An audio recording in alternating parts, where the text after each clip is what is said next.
When charges are properly added and automated from the quotation, liquidating a shipment becomes a breeze.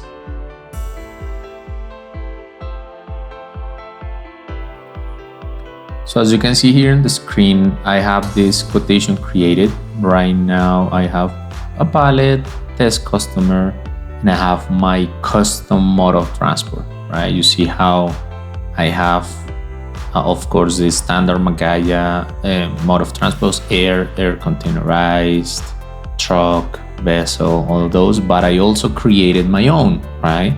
In this case, this Air Xworks mode of transportation. And then incoming, outgoing, of course, it will affect some of the rates depending on your settings.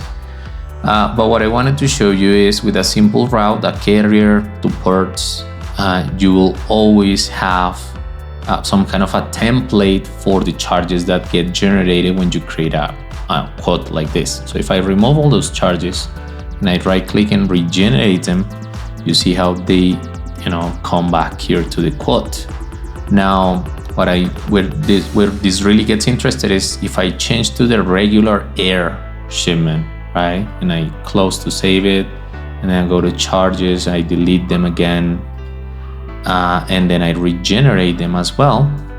You see how I have way fewer charges now, right? And the beauty of this is business usually have certain patterns, certain services from certain routes or with specificities that the customers require that may have or may not have some charges, right? So it's not fair to say that all my FCL or all my air quotes are gonna have the same charges, the same amount of charges, or even the same value for those charges. Doesn't make sense. In real life, you have to remove or add a lot of charges, and oftentimes you forget to do so in a quotation. So when you go to the stage where you're about to liquidate the shipment, it becomes a nightmare because you don't have all the charges, or you have way more charges than you should have, and then accounting gets messy, and then accounting and operations are always in some kind of a feud there because everybody's blaming everybody. So how I fix that problem, and how I recommend you do it, is go to your carriers list. From your carriers list, you have modes of transportation, and then create one for those specific routes. Like in my case, Air Xworks, right? How in Magaya, even if you use the Incoterms because they are here, that doesn't have any impact on the charges at all, right? No matter what you do on that list, nothing changes, right? It's just informative.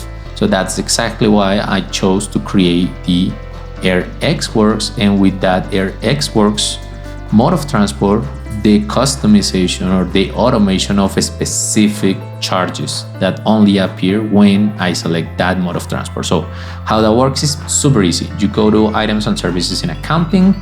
You see how I have already sorted here by all the automatic creation charges, and then you will see how items such as air freight cost or air freight, they are enabled for automatic creation at the code level. I also enable them for masters, exports, imports, why not? And then by default, all the modes for air will be selected, right? But there are some specific charges like Xworks charges, right? I also enable automatic creation in those, in quotations, in import house shipments, and why not export house shipments.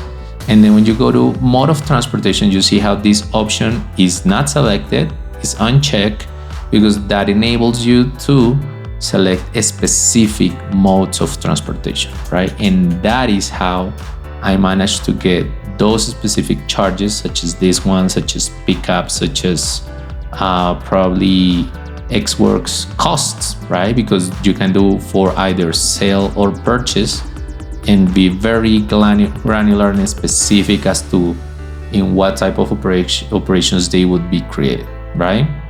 So picture the power and the beauty of that when you have so many different clients, so many different operations, but in a way you do have certain standardization and certain patterns, that you may apply by creating this, right? So that's how you do it. Thank you.